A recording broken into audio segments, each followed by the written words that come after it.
A few minutes ago, I was just a regular guy having a drink after work. Now, I've woken up in the body of a 12-year-old boy named Liam Hamilton, the fifth son of an earl. My new skin is smooth, my beard is gone, and I'm surrounded by luxury in a massive mansion. I quickly realized I was at a party celebrating the birth of my new baby sister. My father, Earl Charles Hamilton, is the third generation of this noble line. If he doesn't achieve something big, the next generation will lose their noble status and become commoners.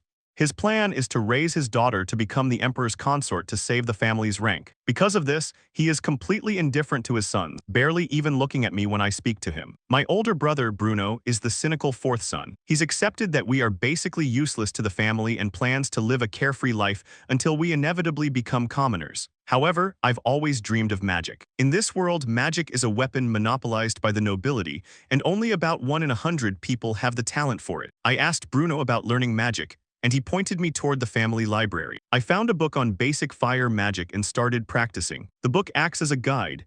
As long as you hold it, it helps you manifest spells. Following the instructions on breathing and concentration, I managed to create a small flame on my fingertip on my very first try. The maid was impressed, and I felt a rush of excitement I never had in my old life. For the next month, I spent every single day in the woods behind the mansion practicing. Since I'm a noble, I don't have to work, so I dedicated all my time to mastering the flame cutter spell. One day, Bruno found me in the woods and asked to see my progress. I put the magic book down on the grass and cast the spell perfectly without touching the book. Bruno was shocked. He told me that it normally takes a full year of practice to use magic without holding a guidebook. He couldn't believe I did it in a month and even wondered if the book itself was some legendary treasure. Bruno asked if I was working this hard because I wanted to become the head of the family. I didn't even know that was an option.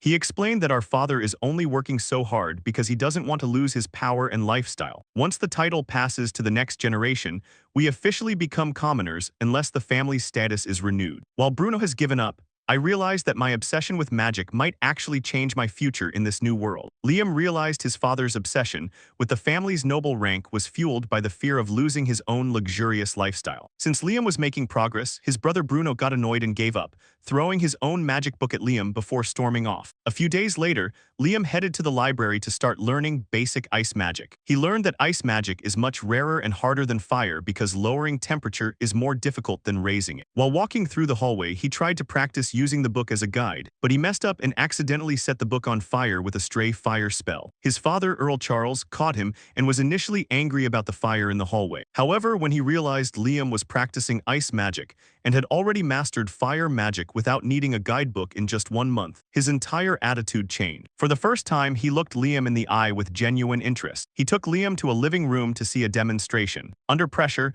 Liam focused and successfully froze the surface of the book. The Earl was overjoyed, realizing Liam had massive potential that could save the family's status. He promised to collect every magic book Liam wanted. Their conversation was interrupted when a butler whispered that someone had fled into their territory, causing the Earl's mood to sour as he hurried away. Hold up. Smash like and subscribe for more hidden manga gems. Now, I dare you to comment, "I'm loving it." I bet most of you won't do it. Alright, let's continue. The next day, Liam went to his usual spot in the woods to practice. He found a strange man sitting against a tree, looking exhausted. The man initially thought Liam was there to capture him, but quickly realized Liam was just a kid practicing magic. The stranger noticed Liam's talent and offered to teach him a more efficient way to learn. The man demonstrated simultaneous casting, using different spells on each finger at the same time. He explained that instead of learning spells one by one, Liam should practice them all at once to save time. Liam tried it and, to the man's shock, successfully cast 2 different spells, one in each hand, on his first try. This was a legendary skill that only 1 in a million people could pull off. When Liam tried to cast 3 spells at once, the magic faded because he ran out of energy, but the man was still deeply impressed. He explained a secret rule. This technique only works in prime numbers. He told Liam he would get stuck at 4 spells but would find it easier again once he reached 5. The man then gave Liam a magical ring called Magicpedia, which contained the data of 100 magic books, allowing him to learn without carrying a heavy stack of volumes. Liam became so absorbed in practicing a new wind spell using the ring that he lost track of time. He was startled when a maid appeared to bring him back to the mansion, warning him about dangerous animals in the woods.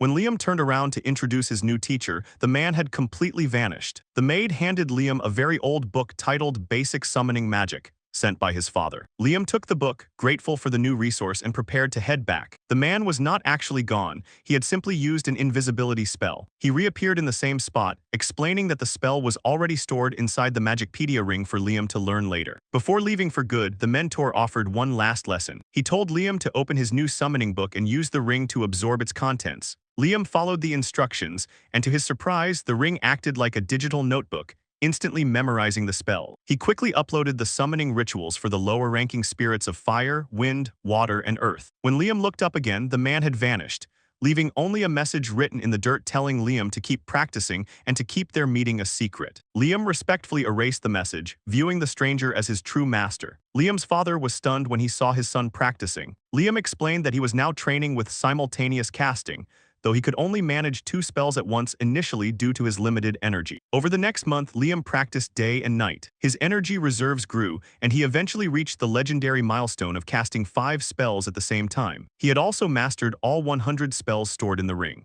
To make his training more practical, Liam developed a hobby of creating Recuro crystals in the woods. These crystals, which restore magical energy, are formed by processing the soil around a specific type of grass. By summoning a gnome to gather the soil, using 3 fireballs to melt it, and a sylph to fan the flames, Liam could produce high-purity crystal. When he showed one to his father, the Earl was shocked. The purity was so high, 99.999%, that it was considered professional grade for elite mages. His father praised him deeply, realizing that Liam's ability to do the work of 5 mages at once made him a rare genius.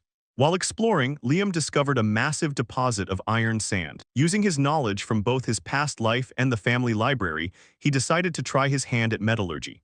He summoned a gnome to mold a massive clay pot and a salamander to melt the iron sand inside. By precisely controlling the heat with the fire spirit, he was able to melt the iron without destroying the clay container. He then had the gnome create an incredibly detailed mold of a rose.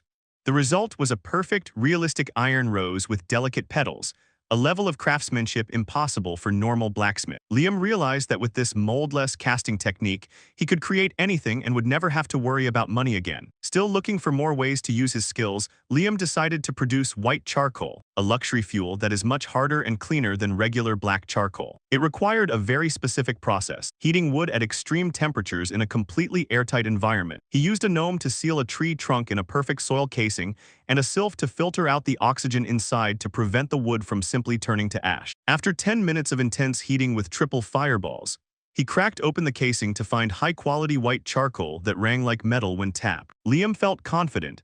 Between his high-purity crystals, expert ironwork, and luxury charcoal, he had mastered enough skills to secure his future, regardless of his noble status. Liam tested his new white charcoal and found it burned hotter and brighter than the most famous brands.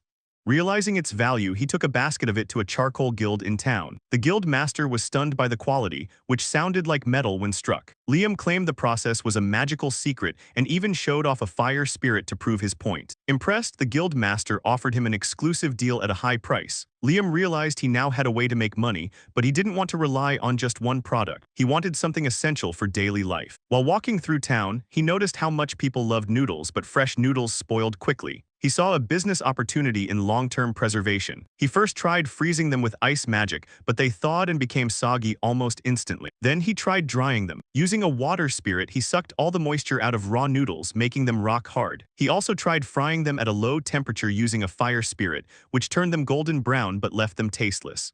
Liam then had a breakthrough. He soaked the noodles in a rich broth first, then used the water spirit to dry them. He took this new creation to the mansion's kitchen and asked a maid for hot water. When he poured the water over the dried noodles, they softened and released the flavor of the broth. The maid was amazed. They were delicious and ready in seconds. Liam dubbed them instant noodles. He spent the next month mass-producing charcoal and instant noodles in the woods. A local guild master was ready to order 10,000 meals, but the deal hit a snag. As a noble's son who wasn't the heir, Liam wasn't allowed to do business in his family's territory without permission. To bypass this, he had to either wait until he was an adult or sell the goods in a different territory. To solve the transport problem, Liam mastered the item box spell from his magic ring. Initially, the box would reset and delete everything inside every time it was closed. However, through intense practice, simultaneously casting 7 spells at once, Liam finally mastered it. Now the box safely stored all his goods, allowing him to carry over 300 kg of charcoal and 1,000 servings of noodles in a pocket dimension that didn't reset. Still, traveling to another territory as a child was difficult. To fix this,